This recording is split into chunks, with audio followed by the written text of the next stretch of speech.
বিজনী ২ নং আব্দগুৰি এলপি স্কুলৰ প্ৰধান শিক্ষকৰ বিৰুদ্ধে অভিযোগ বিদ্যালয় পৰিচালনা সমিতিৰ সময়মতে বিদ্যালয় নকৰে ক্লাছ বিদ্যালয় পৰিচালনা সমিতিক নকৰে হিচাপ দাখিল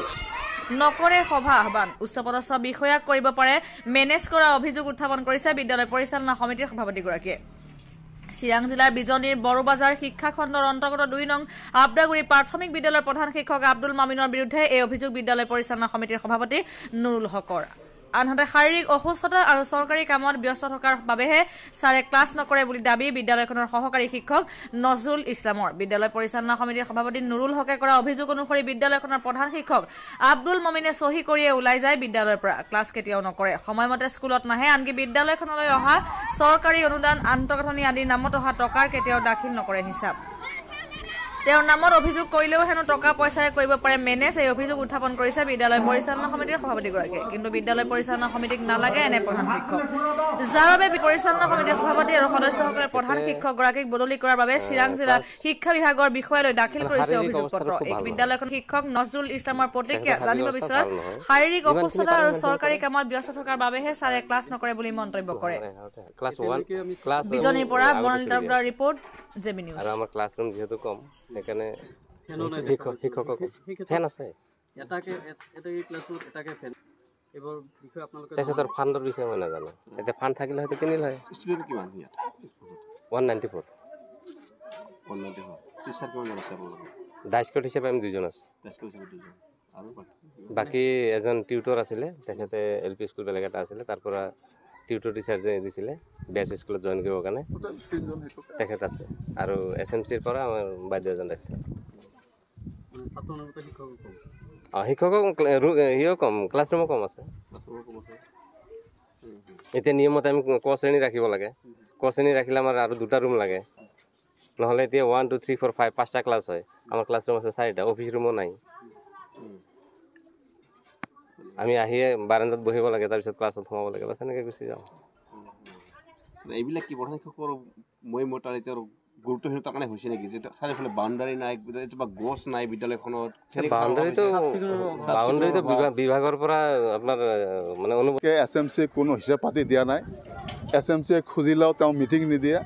হিচাপ পাতি নিদিয়ে তাৰপিছত SMC এইবিলাক নতুনকৈ ভাঙি নতুনকৈ কমিটি গঠন হৈছে এবাৰ এই যোৱা 23 চনৰ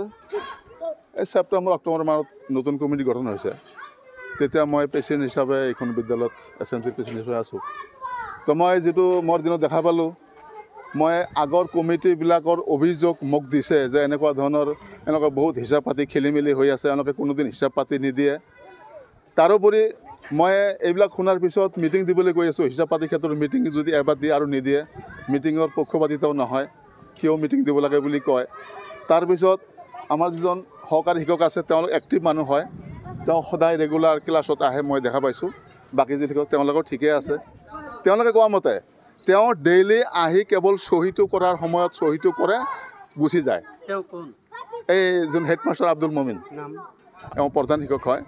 এওঁ ৰেগুলাৰ স্কুলত আহে আহি চহীটো কৰাৰ পিছত ঘৰলৈ গুচি যায় ক্লাছ নকৰে একদিনো ক্লাছ নকৰে সময়মতে আহে কোনোবা দিন লেটকৈ আহে কোনোবা দিন সময়মতে আহে হয় মই DO অফিচত কমপ্লেইন কৰিছোঁ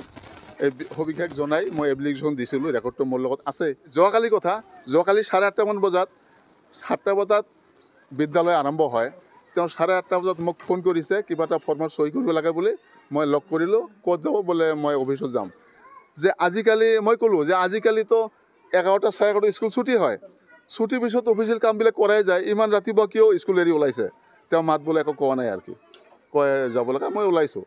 তো এইটো যোৱাকালিৰ কথা কিন্তু আমাৰ যিজন সহকাৰী শিক্ষক আছে নজৰুল ইছলাম এওঁ মোক বহুত অভিযোগ কৰিছে যে কোনোদিনো ক্লাছ নকৰে তেওঁ ৰেগুলাৰ স্কুলত আহে কেৱল চহী কৰে আৰু গুচি যায় আৰু কমিটিৰ কথা তেওঁ নুশুনে মিটিং মাতিবলৈ ক'লে মিটিং মাতিব নোখোজে মানে এনেকুৱা চিষ্টেমো চলি আছে হা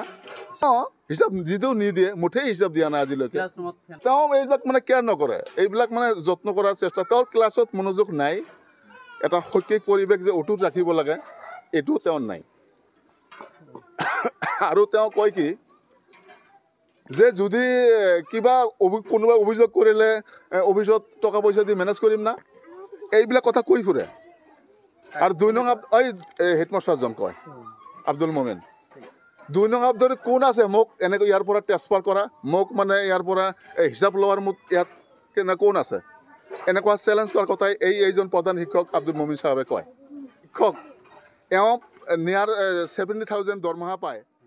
যদি চৰকাৰৰ